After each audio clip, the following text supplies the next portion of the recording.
kelihatan di. Iya dong. Ya.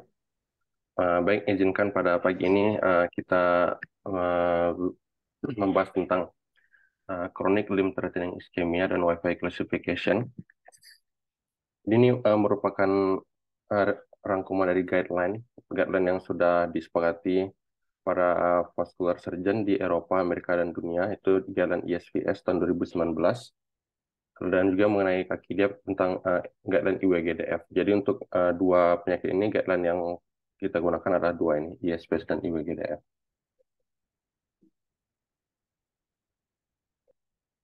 Ya, dari definisi, jadi CLT itu kan chronic limb threatening ischemia. Kalau dari bahasa Inggris yang kita Indonesia kan berarti itu adalah tungkai iskemik yang sudah kronis, yang sudah terancam untuk terjadi amputasi, baik amputasi minor maupun amputasi mayor.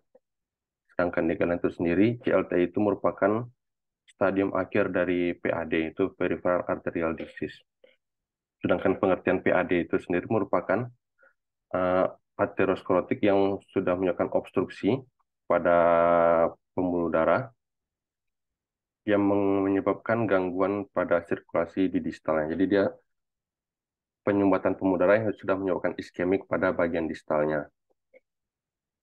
Lalu juga ini erat kaitannya dengan diabetic foot ulcer, walaupun di sini memiliki definisi yang berbeda. Diabetic foot ulcer itu sendiri dari definisinya itu merupakan infeksi, ulcerasi, ataupun destruksi pada pasien-pasien yang memiliki riwayat diabetes. Jadi kalau kita gambarkan dari diagram ya,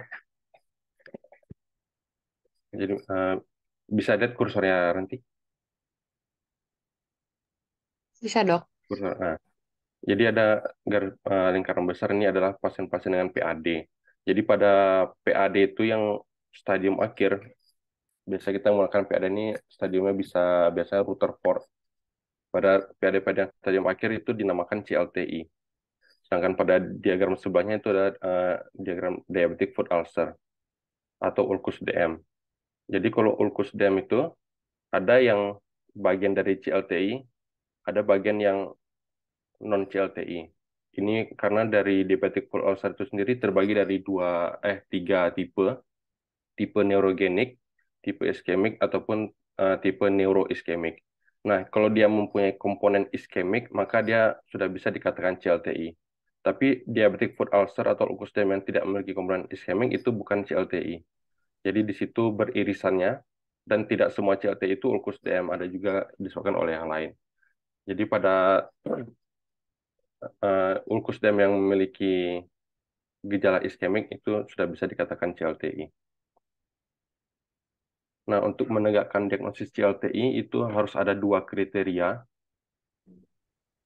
Yang pertama sudah terbukti ya ini ada PAD, baik itu secara USG ataupun pemeriksaan yang lainnya. Dan dia dari sini jika sudah ada PAD berarti otomatis dia sudah ada iskemia grade 1 di kategori Wi-Fi. Nanti kita jabarkan itu Wi-Fi kriterianya. Jadi kaki yang sudah memiliki iskemik grade 1 harus memiliki satu syarat lagi untuk dikatakan CLTI. Baik itu adanya ischemic rest pain tanpa ada luka atau pasien dengan kaki ischemic grade 1 itu sudah memiliki tisu loss, baik berupa gangren ataupun ulkus. Nah, jadi pasien yang memiliki tisu loss dengan ada ischemic grade 1 itu sudah dikatakan CLTI.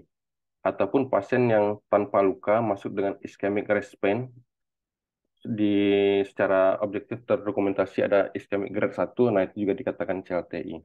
Nah, ini ada keterangan di bawahnya.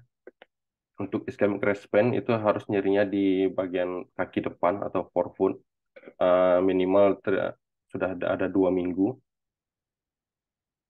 Lalu ada parameter-parameter seperti AB-nya kecil dari 0,4, AB ini ankle brachial index, ataupun highest ankle pressure-nya itu 50. Itu maksudnya tekanan sistolik yang kita ukur di ankle itu nggak sampai 50.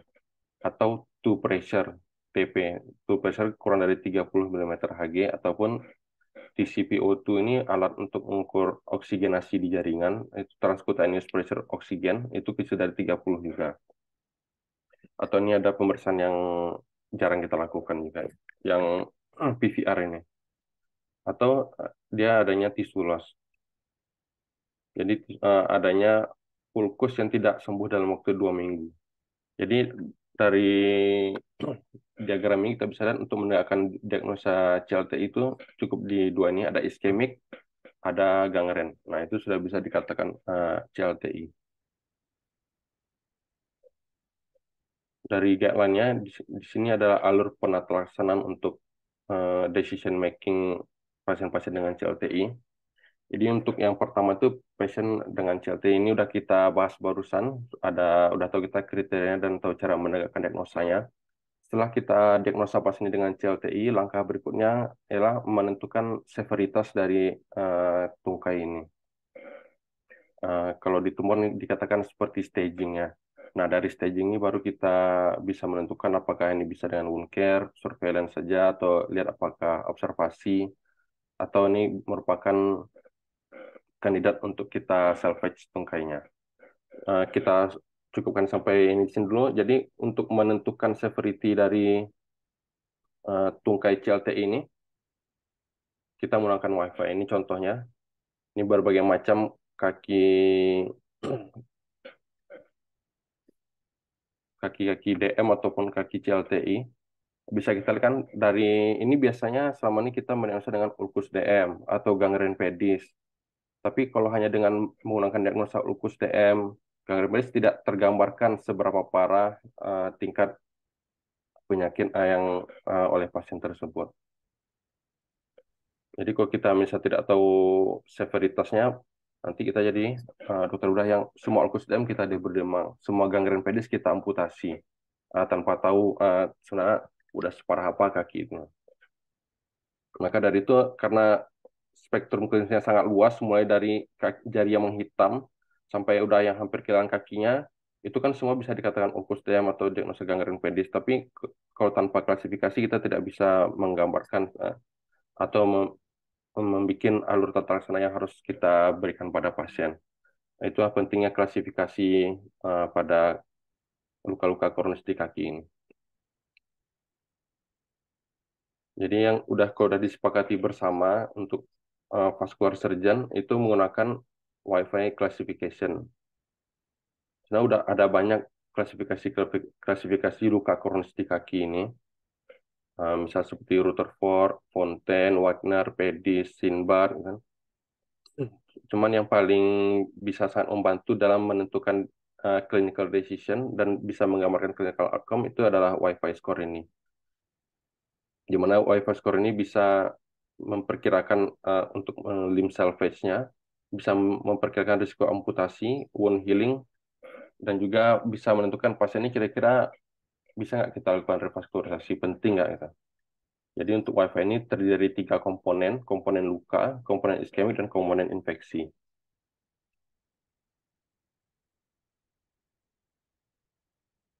Nah, ini dari komponen pertama itu komponen luka. Ini dibagi dua, ada ulkus dan gangren. Terdiri dari 3 grade, 4 grade maaf. Dari grade 0 itu no ulcer.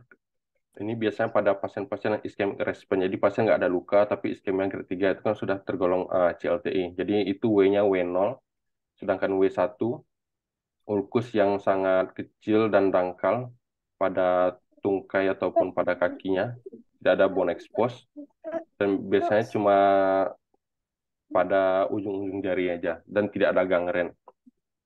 Jadi ini secara deskripsi klinisnya, ini hanya minor tissue loss saja. Kaki bisa diselamatkan hanya dengan amputasi digiti dan bisa tertutup oleh kulit. Sedangkan di grade 2, ini ulkus yang lebih dalam, bisa terjadi bone exposed atau terlihat joint atau tendonnya. Tapi ini tidak melibatkan tumit. Atau dia cuma di tumit tapi cuma ulkus yang sangat dangkal dan kalkanusnya tidak expose. Atau terjadi gangren hanya pada jari-jari aja. Ini secara deskripsi klinis ini sudah terjadi major tissue loss membutuhkan lebih dari 3 jari yang diamputasi atau TMA ini transmetatarsal amputation yang biasa kita lakukan yang sampai dengan chipping head metatarsalnya. Sedangkan untuk grade 3 itu sudah sangat ekstensif yang melibatkan forefoot dan midfoot, lalu juga melibatkan calcaneus ataupun ulkus pada tumitnya. Sedangkan untuk gangren itu gangren pada forefoot dan midfoot dan full thickness dan melibatkan calcaneal. Jadi cara deskripsi klinis ini merupakan visual yang sangat ekstensif dan membutuhkan rekonstruksi untuk mensalvage-nya seperti chopper ataupun least frame dan membutuhkan flap untuk menutup defeknya. Di sini kita bisa lihat bahwa yang menjadi salah satu menjadi penekanan dari wound ini merupakan keterlibatan dari calcaneus. Karena jika calcaneus sudah terlibat itu outcome-nya sangat jelek. Lalu grading yang kedua, grading iskemik terbagi 4 juga untuk grade 0. Nah, untuk grading iskemik ini cukup memakai salah satu saja, bisa memiliki AB atau cuma mengukur tekanan sistolik di ankle aja seperti pada gambar ini, pada dorsalis pedis sama tibialis posterior. Yang lebih akurat lagi itu adalah two pressure, di mana yang diukur adalah kekuatan pulsasi di pangkal jari satu, dan yang lebih akurat lagi adalah TCPO2 ini, transcutaneous pressure dari oksigennya. Ini kita benar-benar menilai oksigenasi jaringan di sekitar luka. Ini yang paling menggambarkan keadaan oksigenasi dari ulkus. Tapi ini tentu saja memerlukan uh, alat yang biayanya cukup mahal. Jadi jika nggak ada two pressure ataupun TCP itu kita satu-satunya cara yang menggunakan AB ini. Walaupun AB ini uh, sudah mulai ditinggalkan karena tidak begitu menggambarkan oksigenasi jaringan jadi distalnya terutama pada pasien-pasien DM. Ada 4 grade. Nah, ini bisa kita lihat grade-nya.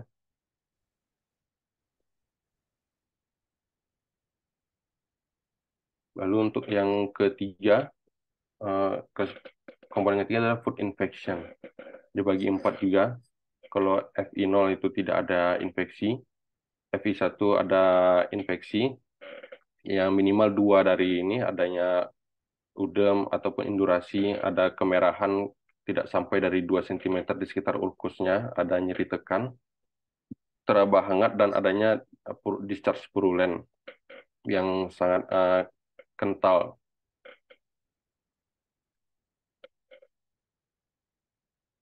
Ataupun di sini ada dikatakan infeksi lokal yang hanya melibatkan kulit dan subkutaneus saja, tapi tidak melibatkan jaringan yang lebih dalam lagi.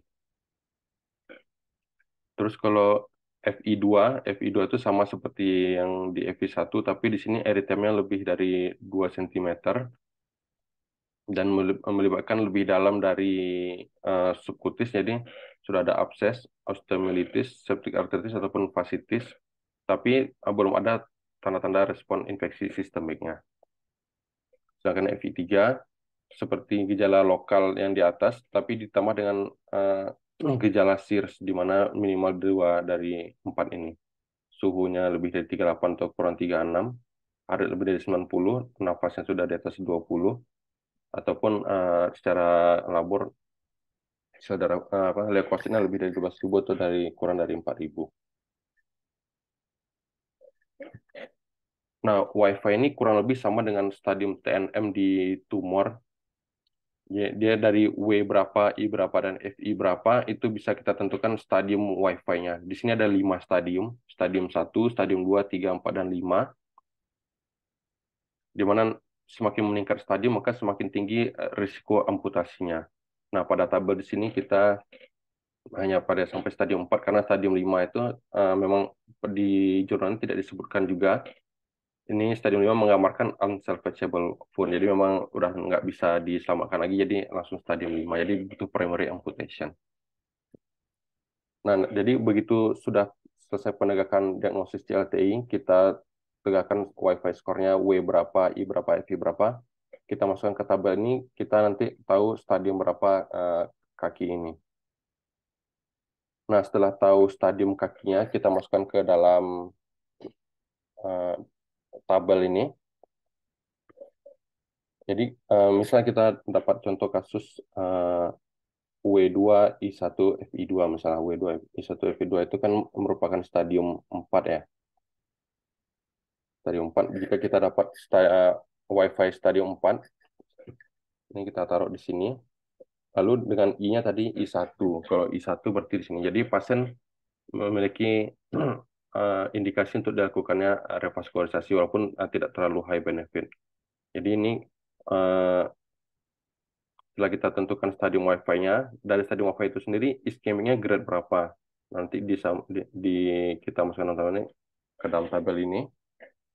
Jadi tahu mana kaki-kaki yang harus kita urgent untuk revaskularisasi, penting revaskularisasi, ataupun selektif. Pada umumnya semua CLTI ini membutuhkan indikasi revaskularisasi seperti yang kita pada keterangan yang di warna merah ini. Jadi revaskularisasi itu bisa dipertimbangkan selektif untuk pasien-pasien yang eh, berada di diagram merah ini. Apabila lukanya tidak membaik dalam 4 sampai 6 minggu atau terjadi perburukan luka. Walaupun secara guideline ini tidak sedikit benefitnya tapi tetap dipertimbangkan kalau memang sudah luka tidak sembuh dalam 4 sampai 6 minggu. Nah, ini itu tadi apa? eh, Algoritma penata laksanaannya. Jadi pasien sudah kita diagnosa dengan CLTI, sudah kita staging severity-nya dari Wi-Fi score tadi. Nanti dari sini ada dua, kalau Wi-Fi stage 1 itu cukup dengan wound care dan observasinya apakah perbaikan atau perburukan. Nah, nanti ini untuk surveillance untuk perburukan klinis, kita melakukan staging berulang. Selama masih stadium 1 itu tetap wound care, tapi jika sudah stadium 2 ke atas, kita tentukan apakah tungkai ini merupakan kandidat untuk kita lakukan limb salvage atau tidak. Nah, untuk menentukan limb salvage atau tidak, ini ada di sebelah kiri. Jadi pasien-pasien yang tidak kandidat untuk kita limb salvage artinya kita tawarkan untuk primary amputation. Pada pasien ini yang pertama, pasien dengan comorbid yang hmm, apa yang sangat parah, misal pasien masuk dengan stroke ataupun EF-nya sudah sangat tidak memungkin beratlah komorbidnya gitu. Jadi kita tawarkan untuk primary amputation. Lalu pasien dengan terminal illness ataupun life expectancy-nya kurang dari 2 tahun lah. Jadi harapkan ini kayak tidak begitu lama pasien. Jadi daripada pasien morat luka, kemudian kita tawarkan untuk primary amputation ataupun palliative wound care aja. Pasien dengan poor functional status, lalu juga pasien ini diperkirakan akan membutuhkan multiple surgical procedure. Nah, untuk khusus pasien ini yang butuhkan multiple surgical procedure ini kita tawarkan pada pasiennya. Tapi tetap nanti pasien yang menentukan apakah dia mau amputasi atau dia mau operasi-operasi berulang untuk menyelamatkan kakinya yang mungkin juga hasil tidak begitu baik. Lalu juga pasien yang secara glass score-nya ini tidak memungkinkan untuk di rekonstruksi arterinya atau di revaskularisasi ataupun sudah terjadi destruksi pada bagian-bagian yang weight bearing di kaki. Udah terjadi major destruction, terutama pada calcaneus, pada MTP joint 1 dan 5, dan juga functional arts-nya. Jadi pada pasien-pasien seperti ini kita pertimbangkan untuk amputasi primer ataupun cuma penatasan paliatif aja. Nah, mungkin kalau untuk kita bedah umum cukup sampai di sini. Untuk kandidat for limb salvage itu butuh penataan laksanaan lebih lanjut lagi, yang nanti akan dinilai lagi secara anatomis pembuluh darahnya dan apakah cara anatomis pembuluh darah ini bisa dilakukan revaskularisasi, bisa menggunakan endo ataupun bisa menggunakan open revaskularisasi. Nah, ini mungkin untuk lebih lanjut lagi. Jadi untuk pasien-pasien yang masuk dengan FI2 ya, jadi perlu dilakukan untuk urgent surgical drainage dan debridement dan berikan antibiotik pada pasien-pasien yang sudah ada deep space food infection atau wet gangrene. Nah, ini kata-kata di guideline, jadi bisa kita simpulkan pasien ulkus DM ataupun CLTI masuk dengan FI2 itu harus kita lakukan urgent surgical drainage dan debris removal sebelum kita lakukan revaskularisasi. Nah, setelah kita lakukan drainage, debris removal ataupun amputasi tadi, kita ulangi lagi stagingnya, Wi-Fi-nya, baru kita tata laksana berdasarkan algoritma tadi. Jadi, limb staging ini memang kita lakukan berulang-ulang setiap ada perubahan klinis ataupun setelah kita lakukan tindakan.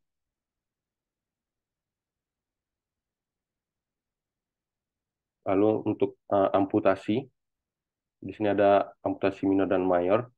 Amputasi minor itu berupa amputasi digiti, ray amputation, ada transmetatarsal, Lisfranc dan chopper. Lalu major amputation itu above knee dan below knee. Umumnya kita memakai dua amputasi itu. Untuk pasien-pasien dari yang kita tawarkan primary amputation tadi, jadi harus kita pertimbangkan juga untuk dilakukan revaskularisasi terlebih dahulu untuk memperbaiki inflow dan mengurangi level amputasi sejauh mungkin. Karena pada pasien-pasien trauma sendiri, kan kita memberikan trauma pada tungkai yang iskemik, jadi itu dia pasti akan membutuhkan metabolisme yang lebih tinggi, butuh oksigenasi yang lebih, dan untuk dari sekedar hidup untuk penyembuhan lukanya. Jadi bisa kita nilai klinisnya hidup, tapi begitu kita berikan trauma, metabolisme meningkat, butuh oksigenasi jaringan lebih, ternyata pasien tungkai iskemik ini tidak bisa wound healing. Secondary amputation, ini merupakan amputasi setelah kita gagal melakukan revaskularisasi. Mengenai level amputasi pada tungkai iskemik sendiri, sampai saat ini belum ada itu ya, metode untuk mengevaluasi tisu perfusion yang bisa memastikan ini below knee pasti sembuh pasiennya, atau above knee ini nggak bisa nih below knee, kalau misal below knee kemungkinan lukanya membuka. Nah, sampai saat ini itu belum ada kesepakatan bersama itu cara menentukan level amputasi itu. Tapi sudah ada beberapa penelitian yang bilang kalau dengan TCPO2-nya di bawah 40 mm Hg pada yang kita amputasi, itu akan terjadi komplikasi-komplikasi luka sehingga wound healing tidak begitu baik.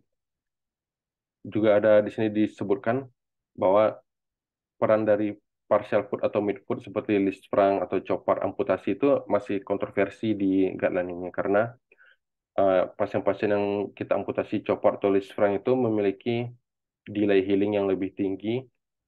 Untuk prosesnya membutuhkan revisi sekian banyak, dan juga nanti pada ujungnya akan terjadi deformitas dan ulkus pada kaki-kaki tersebut.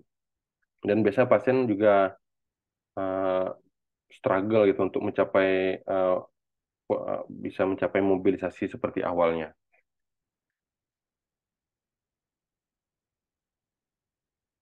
Lalu ini untuk tata laksana setelah ditindak. Jadi kalau kita mendapatkan pasien-pasien PAD ataupun CLTI, tapi bukan ulkus DM aja ya, yang udah ada PAD-nya, yang udah ada CLTI, maka kita harus memberikan terapi antiplatelet dan statin. Ini ada penjelasan, tapi cukup kita tahu kita kasih antiplatelet yang dianjurkan itu single antiplatelet clopidogrel, dan statinnya atorvastatin bisa 20-40 mg sama-sama satu kali per hari.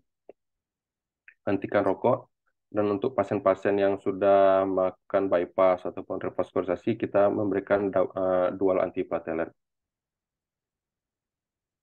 Nah, ini contoh kasusnya.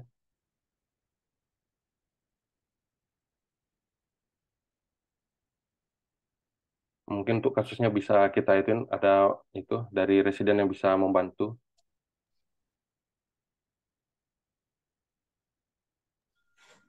Ada itu nggak, Ranti, siapa yang mau ujian?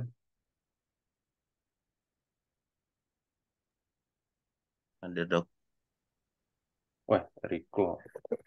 Gimana kok, misal kok kalau untuk kasus ujian masuk perempuan usia 63 tahun, ada hipertensi, ada dislipidemia, Ya, dok. pemeriksaan AB-nya 0,6, lukanya seperti ini, tapi nggak ada tanda-tanda infeksi sistemik. Ya. Gimana, apa diagnosisnya, Niko?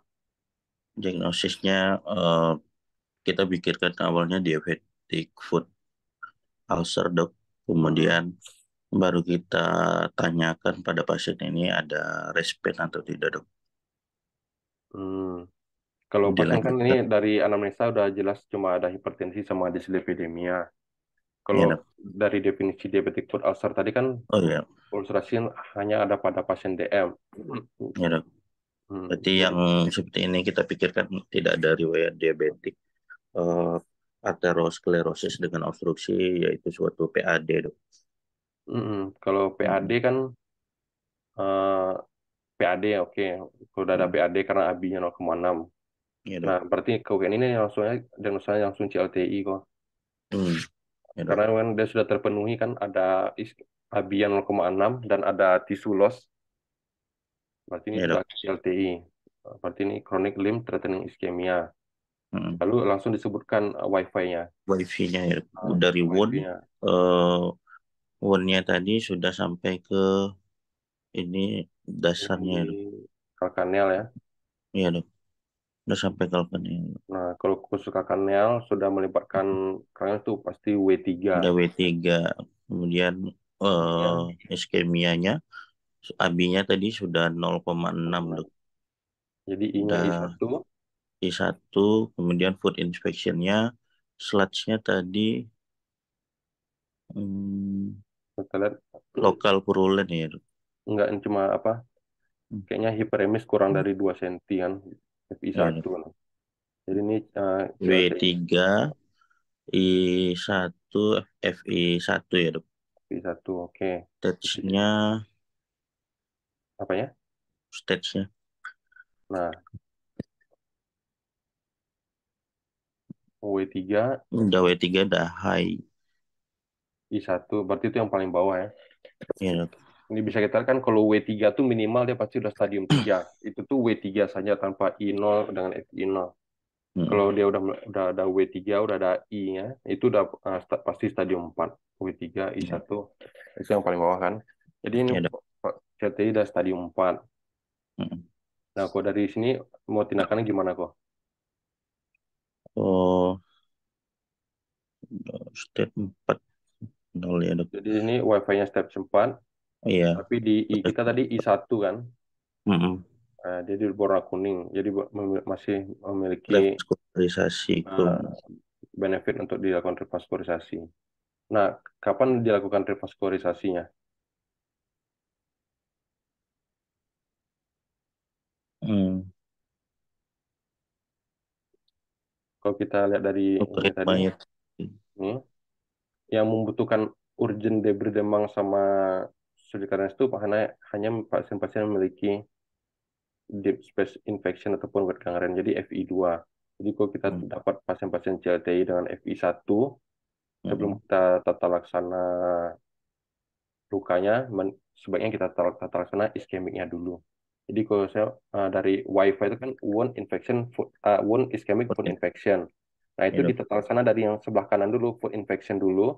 Kalau food infectionnya sudah 1 atau 0, baru kita tata laksana iskemiknya. Kalau iskemik sudah teratasi, baru kita tata laksana wound ya. Jadi Ya dok. seolah dia dia berbalik gitu. Jadi ini Berarti kita berikan pengencer dulu berarti dok. Maksudnya. enggak kita itu kalau memang dia tidak membutuhkan urgent drainage ataupun debridement, kita Mm-mm. revaskularisasi dulu. Hmm. Ini kan Langsung ini masuk untuk pasiennya reverse. ya pasien kena limb salvage, misal apa survivor rate bagus, sudah need, need for revascularization tadi warna kuning kan, warna kuning itu juga indikasi untuk di revascularisasi. Baru kita lakukan mapping pembuluh darahnya di USG ataupun di CT angio ataupun langsung di DSA intraop. Nah, nanti bisa ada pilihan-pilihannya. Kurang lebih seperti itu kok. Baik dok. Uh, jadi nggak semua gangren nanti dikonsulkan ke kita di IGD langsung kita masukkan ke kamar operasi. Untuk debris Kita, Depang. kita benar-benar harus menentukan dulu stadium klinis dari kaki tersebut. Jadi ini plannya revaskularisasi dulu baru kita tata Baru laksana kita itunya. Khususnya bisa menggunakan flap ataupun tapi untuk calcaneus khusus untuk calcaneus dari guideline pun sudah ini kan udah full thickness calcaneus ditawarkannya langsung amputasi pada pasien karena penyembuhannya tidak begitu bagus, tertutup lukanya pasien juga tidak bisa jalan. Ya, Dok. dan juga itu apa nyerinya juga bersifat kronis untuk di kalkanus ini katanya. Tetapi tetap untuk yang kayak ini keputusan di tangan pasien. Jadi ada tempatnya kita langsung memberikan pilihan pada pasien untuk amputasi berarti Dok. Karena memang woundnya udah grade Ya, wound 3 ya, Dok. enggak bukan W3. Kalau W3 kan nggak Oh, selalu di sini. WM. Ini Ya. karena ada calcaneal involvement tadi kok. Khusus untuk calcaneal yang sudah full thickness kayak ini nih, Mm. eh, ada tempat yang kita langsung anjurkan dilakukan amputasi. Itu dari guideline. Tapi saya juga ada beberapa melihat bisa menutup dan ditutup dengan rekonstruksi flap ada juga. Baik, Dok. Ya, menjelaskan yang kedua, siapa lagi kok? Tunjuk aja kok. Ada Dokter Rido itu, Dok. Mana dong?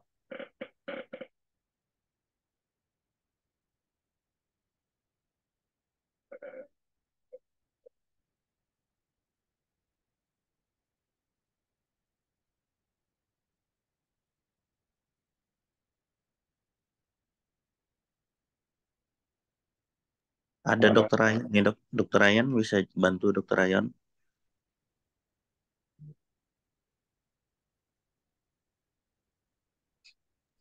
Ya dok.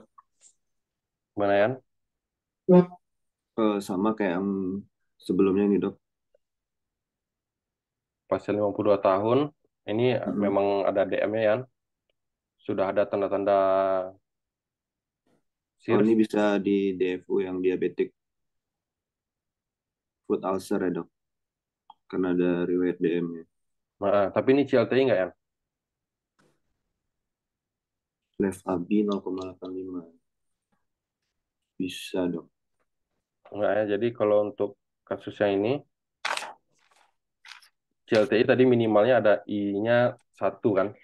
Kalau untuk AB 0,85 tuh I-nya kan I0. Berarti ini bukan CLTI. Jadi ini murni diabetic foot ulcer. Karena untuk syarat CLTI itu harus ada komponen iskemiknya.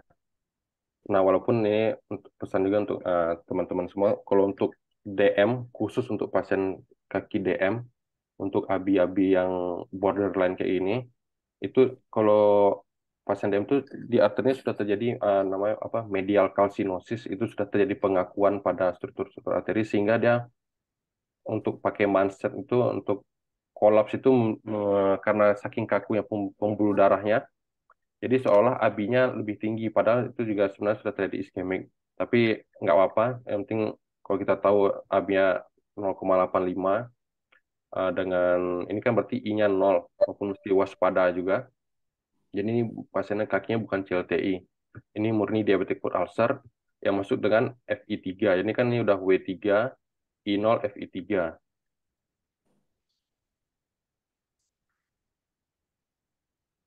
Ini kalau di sini W3, I0, FI3 itu sebenarnya udah stadium 4 juga. Walaupun dia bukan CLTI, tapi pasien memiliki risiko amputasi yang sangat tinggi sama kayak dengan pasien yang pertama tadi. Walaupun dia bukan CLTI. Jadi pada pasien ini kalau masuk dengan FI3, diapain ya? Si yang apa tadi? Yang bagian dari itu dok. Yang Ini kan nggak ada iskemik ya. Kalau yang kayak ini kan yang perlunya, kalau ini untuk vaskul. CLTI ya. Iya. Ini diagram untuk CLTI. Tapi kalau untuk pasien tadi kan bukan CLTI karena dia nggak memiliki komponen iskemik. Nah, bagian kayak ini. Itu demam. Jadi kalau kayak ini diabetic foot ulcer tanpa ada komponen iskemik dan udah ada infeksi sistemik bersifat urgent atau emergensi ya dilakukan uh, demam drainase Iya ataupun dok. Rian mau melakukan primary amputasi pun boleh tergantung kondisi pasiennya. Setelah itu ya mana perawatan luka aja lagi. Izin, Dok, bertanya. Ya kok? Oh, berarti kita membedakan arsiran tadi antara diabetic foot ulcer sama PAD ataupun pada CLTI berarti cukup dari ABI atau ada tambahan lain biar bisa kita memisahkan antara arsiran tadi dok. Ya kalau yang penting ada komponen iskemiknya kok. Kalau dari klinis, kalau diabetic foot ulcer yang tipe iskemik itu dia selalu ada dry gangren ataupun wet gangren yang dimulai dari distal, tidak pada lokasi yang boni prominan, misal pada penonjolan tulang atau itu karena memang karena neurogeniknya. Dari pemeriksaan fisik ya dari itu tadi kan ada pulsasinya sama AB-nya. Cuman untuk gold standarnya menentukan ini ada PAD atau enggak tuh ya minimal dari USG kok. Tapi kalau dari tempat kita nggak ada USG, kalau AB-nya rendah, itu udah pasti dia ada PAD kan. Makasih dok. Hmm. Jadi ini cukup, kalau yang seperti ini benar kita lakukan aja dia memang perawatan luka. Nanti kalau ternyata 4 sampai 6 minggu ternyata tidak ada perbaikan dengan walaupun udah maksimal 4 sampai 6 minggu ataupun perburukan, baru kita lakukan pemeriksaan lebih lanjut. Nggak cukup dengan ABI jam, berarti harus kita USG atau CT angio. Ini yang terakhir, maksudnya ini laki-laki 48 tahun, hipertensi, diukur AB-nya oleh dokter IGD tidak terdeteksi, katanya. Artinya pulsasinya sudah tidak ada kan. Nah, ini kalau kita diagnosisnya gimana kok? W-nya W berapa nih kok? Udah ada gangren ya dok. Gangren cuma pada jari-jari Jadi, aja. Kalau gangren pada jari itu W1 kan. Kalau Ya. iskemiknya ini berarti AB-nya udah I3 nih, undetectable. Udah nggak Doppler kita tuh udah nggak menangkap lagi ada pulsasi arteri di dorsalis pedis ataupun di tibialis posteriornya. Berarti Ya. W1, I3, FI-nya nih paling FI1 ataupun FI0. Nggak terlalu itu. Hmm. Nah, kalau dari Diagnosisnya berarti di wifi itu berarti ini kan CLTI tungkai kiri, eh, W W1, W1 I3 W1, I3, FI1 ya, atau FI0 nih. Pasien dengan stadium 3. ya Stadium 3, I-nya I-nya I3. I3 Jadi revaskularisasi. hijau ya, jadi sangat penting dilakukan revaskularisasi pada pasien ini. Jadi ini mau diapain dulu kok? Mau Di diamputasi dulu atau dulu mau diapain dulu? dok. Apa? Di imagingnya dulu dok. Ya, Tetap rencana intinya plannya revaskularisasi kita revaskularisasi dulu baru kita tata laksana lukanya. Cuman amputasi. ini contohnya nih pada pasien ini ternyata oleh operatornya diamputasi karena kayaknya merah terus dijahitnya. Nah, Ya. ternyata nanti pas perawatan hari ketiga atau berikutnya pas ganti perban udah kayak gini lukanya. Ini eh, artinya nih semakin meningkat kan apanya stadium klinis dari wifi-nya. Wifi-nya. Nah, kurang lebih seperti itu, urgennya dilakukan revaskularisasi pada pagi terutama pada yang I-nya sudah I3. Ini slide terakhir nih. Jadi kapan pasien itu dipulangkan? Pasien CLTI yang kita rawat dipulangkan. Tapi berarti memang pilihannya nggak bisa langsung dikerjakan dua kali. Maksudnya dok, pada pasien yang contoh terakhir tadi kan kita curiga ada CLTI, kita imaging dapat mau kita revaskularisasi setinggi apa, amputasinya nggak bisa kita kerjain langsung dok. Atau memang pilihannya revaskularisasi dulu, menunggu demarkasinya atau fungsional dari revaskularisasinya, baru kita amputasi dok. Nah, kalau memang sudah direvaskularisasi, oh, dia bakal ada juga nanti itunya penilaiannya. Diukur lagi dengan iskemiknya baik dari AB-nya, dari pressure ataupun dari TCPO2-nya. Nah, kalau memang sudah membaik iskemiknya, bisa kita Hmm. tata laksana definitif. Baik. Nah, jadi kapan pasien CLTI yang coba dipulangkan ini saya juga cari-cari tidak ketemu di guideline-nya ataupun di textbook nggak ada yang kriteria pasti pulangnya. Tapi kalau kita kembali lagi ke diagram ini, karena kan staging CLTI harus kita lakukan terus-menerus setelah kita lakukan tindakan. Nah, jika masuk pasien stadium 3, stadium 2, ya nanti setelah kita lakukan tindakan kita staging lagi. Apabila Wi-Fi-nya sudah kembali ke stage 1, bisa kita pulangkan. ataupun dari beberapa itu juga ya, pengalaman diskusi dengan konselor-konselor di sini untuk kapan pasien boleh dipulangkan. Karena kalau pasien yang belum boleh pulang, kita pulangkan, masuk lagi boleh luka lebih jelek, pasti yang dihajar trainee kan residennya. Jadi ini selalu menjadi perdebatan perdebatan juga. Tapi intinya yang pertama sudah tidak ada komponen iskemiknya. Kalau pasien sudah tidak punya komponen iskemik, sudah boleh dipulangkan. Salah satunya itu. Yang kedua, antibiotiknya sudah bisa diberikan oral. Dari klinis dan labor tadi. Antibiotik injeksi sudah bisa diganti oral. Lalu yang tiga, yang benar-benar menandakan infeksi sudah tertangani dengan baik, infeksi sudah tertangani dengan baik, itu sudah muncul adanya granulasi pada luka. Jadi kalau pasien yang sudah muncul granulasi pada luka itu boleh kita pulangkan. Ya, mungkin sekian. Assalamualaikum warahmatullahi wabarakatuh. Dipanggil pada Ranti kalau ada masih yang belum jelas atau gimana.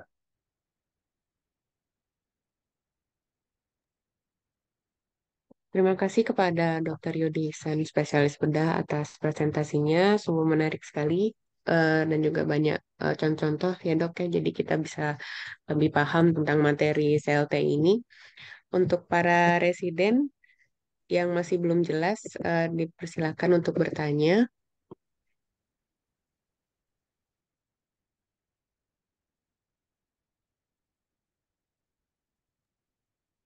Izin bertanya dok, Silakan, Li. izin arti bertanya dok untuk kriteria tadi dok ingin pendekatan lagi. Jadi untuk penegakan CLTI ini, apakah harus ada dua komponen dok, tisu loss and iskemia, atau boleh salah satu dok tadi dok? Karena kalau nggak Harus salah di harus kedua report tadi harus dok, harus harus kedua-duanya, Li. keduanya dok. Oh iya Ah, dok. ini kan Kemudian ada untuk tiga nih, Li. ya dok, Ada tiga kan. Nah, nih. Jadi kalau kita memang sudah ada iskemiknya grade 1 disertai dengan adanya ulkus atau gangren, itu udah CLTI diagnosisnya. ya dok, Atau dia sudah PAD, nggak ada luka, nggak ada gangren, nggak ada itu, cuman masuk dengan ischemic response, nah itu udah CLTI juga. Ini kira-kira klinisnya seperti yang paling bawah kanan ini, Li. penyembuhan Nggak dok. ada luka, nggak ada apa-apa, cuman kan kelihatan kaki atrofi, udah ini. Nah, ini biasa masuk dengan ischemic response, udah I3, udah kronis, nah itu udah CLTI juga.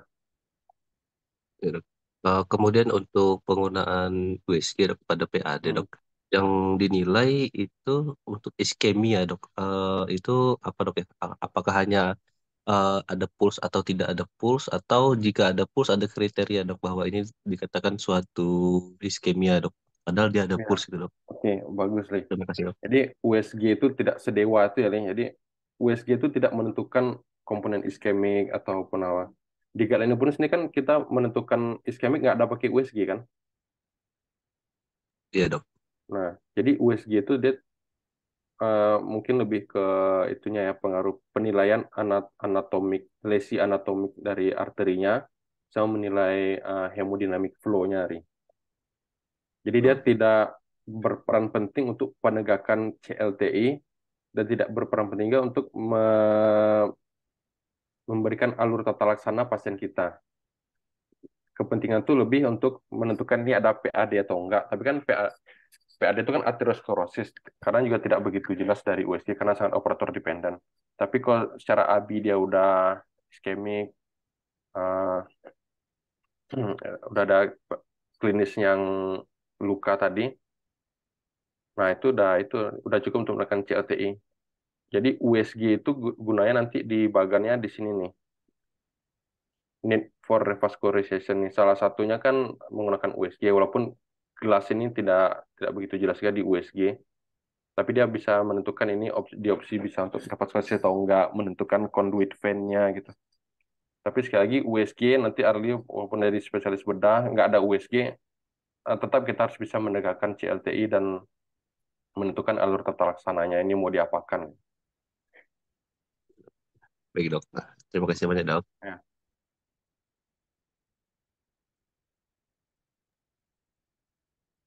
Kepada residen lain yang ingin bertanya, dipersilakan. Assalamualaikum. Assalamualaikum dok. Salam. Eh, Ya, izin dok, Vicky dok, izin mau bertanya dok. Untuk selama ini kan untuk kriteria yang kita gunakan untuk kasus PAD itu kan Rutherford kriteria dok. Dan biasanya untuk ulkus diabetik pakai Wagner itu dok.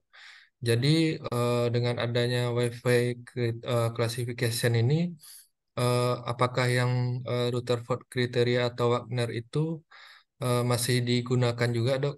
Dan apakah Wi-Fi kriteria ini bisa digunakan untuk semua pasien yang diabetes juga dok? Itu dok pertanyaannya dok. Terima kasih dok. Oke, Ki. Kalau PAD itu benar pakai Rutherford, Ki. Tapi kan untuk Rutherford yang udah stadium 5-6 ya, pokoknya yang di stadium akhir itu merupakan CLTI. Jadi itu memang dikatakan sendiri bahwa end stage dari PAD itulah CLTI itu. Jadi untuk kaki-kaki CLTI ataupun kaki diabetes memang kita menggunakan Wi-Fi. Itu udah ada rekomendasi dari ISVS-nya, rekomendasinya grade 1 bahwa semua kaki yang luka ini kita kita garin dengan Wi-Fi score. Walaupun yang lain tuh nggak salah juga. Cuma nanti kita kalau ujian atau untuk seorang surgeon ya, emang harusnya memakai Wi-Fi score ini. Itu udah direkomendasikan dari guideline-nya. Terima kasih dok.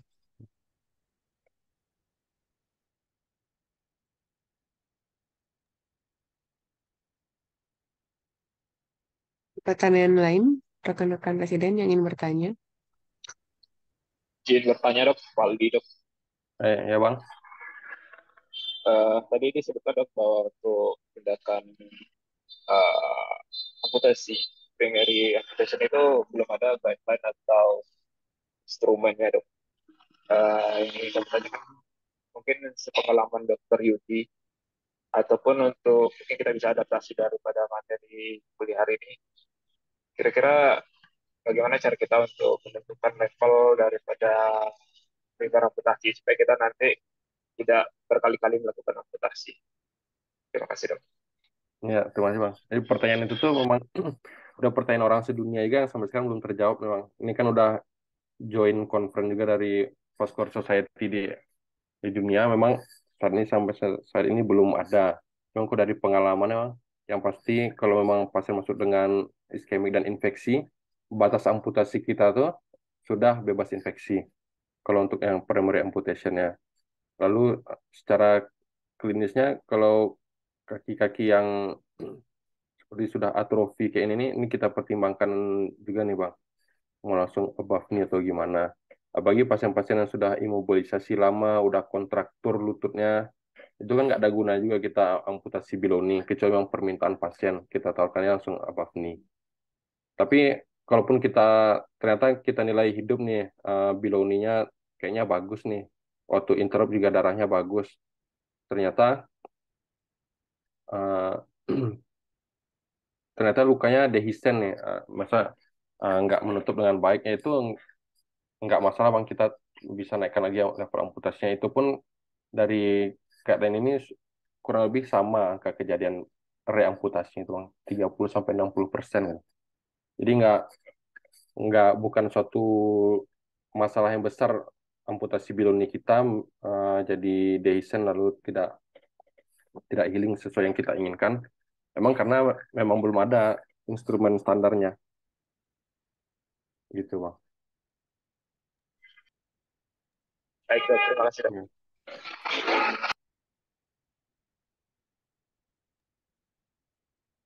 Ada lagi rekan presiden yang ingin bertanya? Dipersilahkan.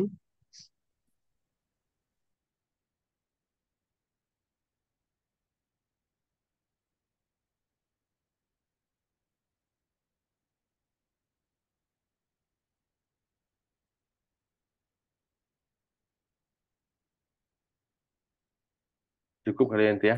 Mau beraktivitas sudah jam 7 kan? Iya dok. Hmm, terima kasih kepada narasumber kita pada hari ini, Dr. Yudisan, spesialis bedah yang sudah memberikan ilmunya pada hari ini. Semoga bermanfaat eh, dalam praktik kehidupan sehari-hari. Saya sebagai moderator undur diri. Apabila ada kesalahan, mohon maaf. Wabillahi taufiq wal hidayah. Wassalamualaikum warahmatullahi wabarakatuh. Waalaikumsalam. Izin Dev ya, makasih.